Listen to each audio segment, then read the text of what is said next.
Today we're going to be looking at kites and talking about the properties of kites. So first let's look at the objective for today. So the objective for today, as you can see, once I move that out of the way, is to apply the properties of kites to solve some different problems involving kites. So let's first figure out what a kite is. So a kite, as you can see here, and see by the definition, is a quadrilateral with exactly two pairs of consecutive congruent sides. So let's break this apart real quick. So you can see here I have quadrilateral PQRS. So the definition of a kite says quadrilateral with exactly two pairs of consecutive congruent sides. So I'm looking at this right here. I can see that SP, segment SP, is going to be congruent to segment QP, as it is marked on the figure. There is one set of congruent sides. I can also see on the figure that segment SR is congruent to segment QR, once again as it is marked on the figure. So there is my one set of congruent sides, there's my second set of congruent sides. So two pairs of consecutive congruent sides. And the consecutive, again, we talked about that in class. Consecutive means one right next to each other comes right after each other. Using kites today, we're going to get into a couple of theorems. And the theorems are going to lead us into some of the problems that we'll be dealing with and some of the problems that we'll be solving. First theorem is this: if a quadrilateral is a kite, then exactly one pair of opposite angles is congruent. So the key to remember here, if I have PQRS as a kite, which is a kite that I can tell, then I know that angle P is going to be congruent to angle R. Here's angle P right here, here's angle R. There are my congruent angles. And I also know that angle S is not congruent to angle Q. Here's angle S, here's angle Q. Going back to the definition, when again it says exactly one pair of opposite angles is congruent. So knowing that only one pair can be congruent, I know that angle S and angle Q, as it shows right here, cannot be congruent. So knowing this now, let's apply some of what this theorem says and get into a couple examples. This first example, and all these next couple examples, I want to find the measures of the missing angles. So I can identify the missing angles here as angle F and angle H. So to identify them, first we need to go back to what we learned about polygons from last week. We know that the sum of the interior angles of any polygon can be found by using the formula n minus 2 times 180, where n equals the number of sides. So keeping that in mind, I have a quadrilateral here. This is a kite. I can tell it's a kite based off the definition. It's a quadrilateral with exactly two pairs of congruent sides. So my n in this case is 4. So let's plug it in to figure out how many degrees are total on the inside here. 4 minus 2 times 180 ends up being 2 times 180, or 360 degrees. So there are 360 degrees in kite FG HJ.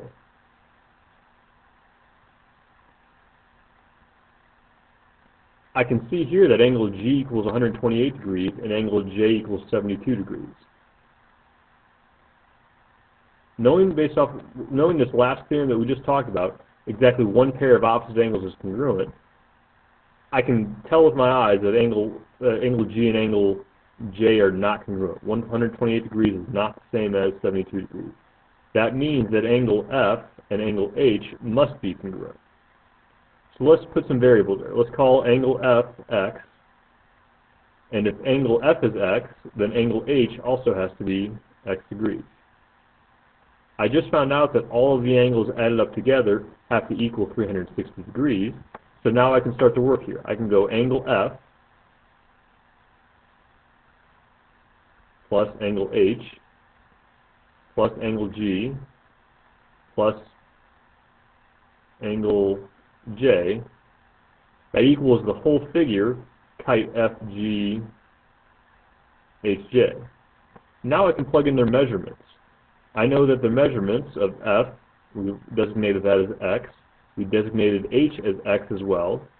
G I can tell is 128 degrees. And angle J is 72 degrees.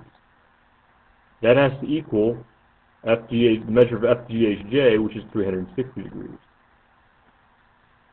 When I add these together, now combine my like terms, I get 2x. 72 and 128 is 200 equals 360. Solving this now, I get 2x equals 160. X equals 80 degrees. So the measures of the missing angles, both angle H and the measure of angle F, both are 80 degrees.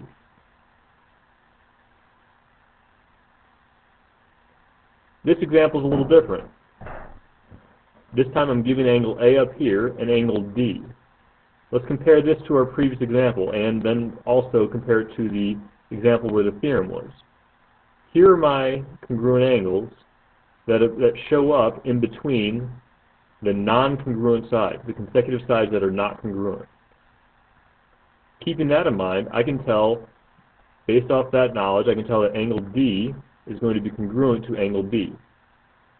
So to start off, I can know that measure of angle B is going to end up being 85 degrees. Let's go ahead and put that in there. Also from our previous example, we can go ahead and use that there are 360 degrees total in this kite. So now we can say that the measure of angle A plus the measure of angle B plus the measure of angle C plus the measure of angle D equals 360, and we have three of these measurements. Angle A is 120, measure of angle B is 85 degrees, measure of angle C we don't know, but we do know the measure of angle B is also 85 degrees, and that is what is all equal to 360. So let's combine some like terms here. 85 and 85 is 170.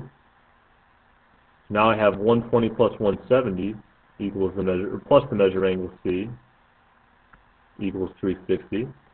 120 and 170, that's 290. Measure angle C plus 290 now equals 360. So now I can tell that the measure of angle C is going to be equal to 70 degrees. Good. Let's move on. One last example of these. Once again, I can tell that angle W and angle Y are not congruent. Therefore, that needs to be seen that angle X and angle Z would be congruent. So one last time, just like these other ones that we've done, all these angles added up together need to be equal to 360 degrees. So 70 plus 56 plus the measure of angle X plus the measure of angle Z is going to be equal to 360. 70 and 56 is 126 degrees. And right here, I'm doing this a little different way than I did the first example, but it's very similar. I'm just going to say, instead of having the measure of angle X plus the measure of angle Z, I know that they are both congruent. So I'm going to go measure of angle X plus the measure of angle X equals 360. These are just like the like terms that we had in that first example. So instead of having measure of angle X plus measure of angle X, I'm going to have 2 times the measure of angle X plus 126 equals 360. Again, I'm now solve for the measure of angle X. So I need to subtract the 126. So I have 2 times the measure of angle X equals 360 minus 126 is 234. Again, solving for the measure of angle X. Measure of angle X now, after I divide by 2, 234 divided by 2 is going to be 117. So I know the measure of angle X is 117. And I know that the measure of angle X is the same as the measure of angle Z, so the measure of angle Z is also 117 degrees. Now this will lead us into our next theorem. Our next theorem deals with the diagonals of a kite. It says if a quadrilateral is a kite, then its diagonals are perpendicular. So again, another way to look at this theorem says if PQRS is a kite, it is a kite, I can tell because of the sides here, and it has exactly 2 pairs of congruent sides. Then the diagonals, in this case the diagonal is PR, one diagonal is PR, the other diagonal is SQ. They are perpendicular. Again, we all know perpendicular means that this right here is a right angle. There are four right angles that are formed. Keeping this in mind, keeping in mind the information about the angles from the previous example, we can also move into some other examples about the sides of the kite. So again, knowing that this is a kite, it says so right here, W, X, Y, Z is a kite, I'm looking for the length of ZY. If I know this is perpendicular, based off the last theorem, it says that ZX is perpendicular to, ZX is perpendicular to WY, I know this is a right angle. Much like we did in chapter 8, and much like we did in the first semester, we have now a right triangle, and we all know how to find the missing side of a right triangle. Here is my leg, here's another leg, here's a hypotenuse of ZY, so I'm just going to go ahead and use the Pythagorean theorem. We all know the Pythagorean theorem says the hypotenuse squared equals leg squared plus a leg squared, so in this case my hypotenuse is ZY. So ZY squared equals this leg squared, YP, plus this leg right here, ZP squared. We don't know what ZY is, so I'm just going to leave that as ZY, quantity squared. YP, I know that is 24. Square that, and I know ZP is 8. So now I have ZY squared equals 24 squared plus 8 squared.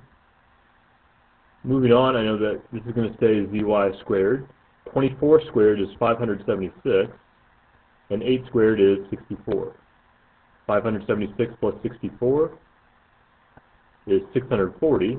So now I get ZY squared equals 640. We all know we don't want to get decimals here, so when I get ZY, the length of ZY by itself, I need to take the square root. So now I get the length of ZY equals the square root of 640.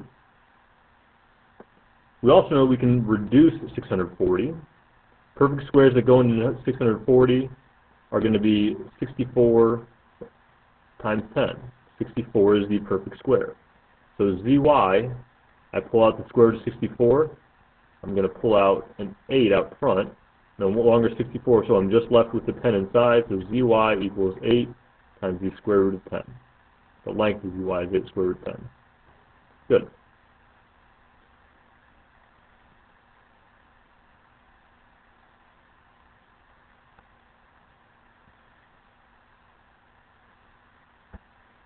Sorry about that. Now we'll move on to the last example.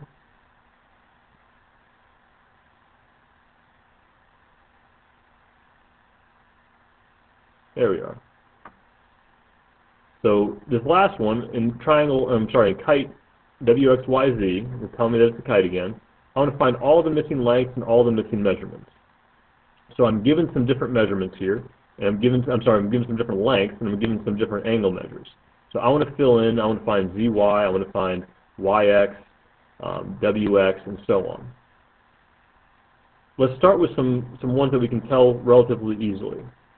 If ZW is 13, I know it has to be congruent to XW, so I know XW also has to be 13. Based off the theorem, the last theorem that we talked about, I know that ZX is perpendicular to YW, so this is going to be a right angle right there.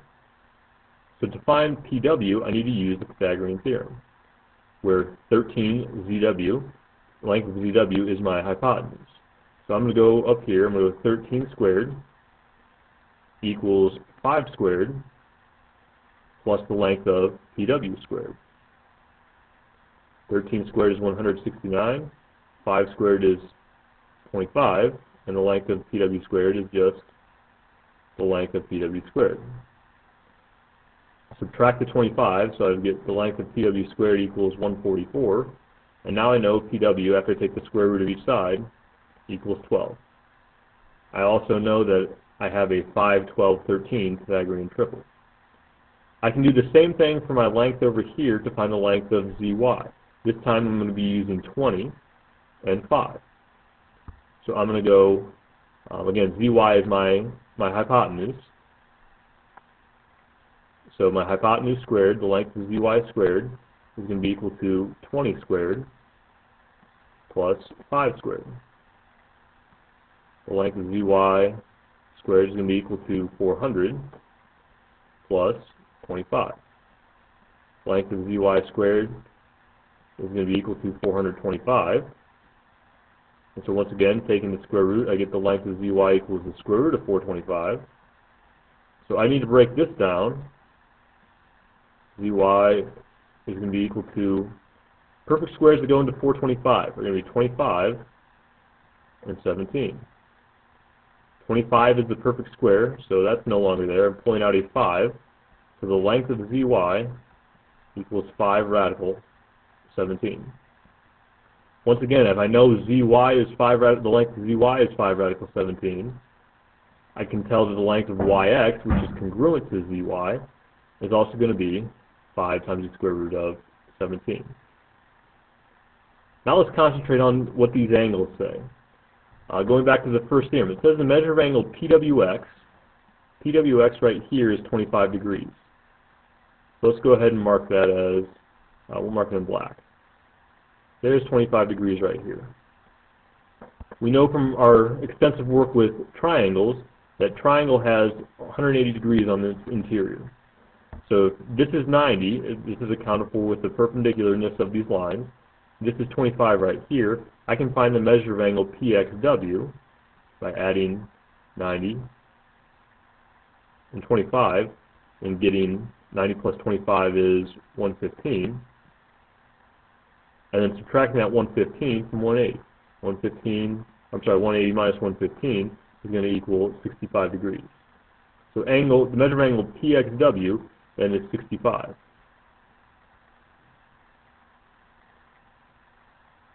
If I know based off my second theorem, or my first theorem says these two angles across from each other are congruent. So if also in the given information, if YZW, this whole angle is 126 degrees, I know they have to be congruent to this right here. I already have 65 accounted for, so now I need to take 126 and subtract 65 from it. 126 minus 65 is 61 degrees. So now I know I can tell that angle PXY is going to be 61 degrees. Again, thinking this is it, knowing that this is a right angle, if this is 61 degrees right here and this is 90 degrees, I can now find angle PYX by subtracting 90 minus 61. I have 90. If this is 90 degrees right here, I know that I have 90 degrees left in the triangle. 90 minus 61 is 29, so this angle right here is 29 degrees. That concludes the lesson for today. Continue on with the assignment, and make sure you submit it.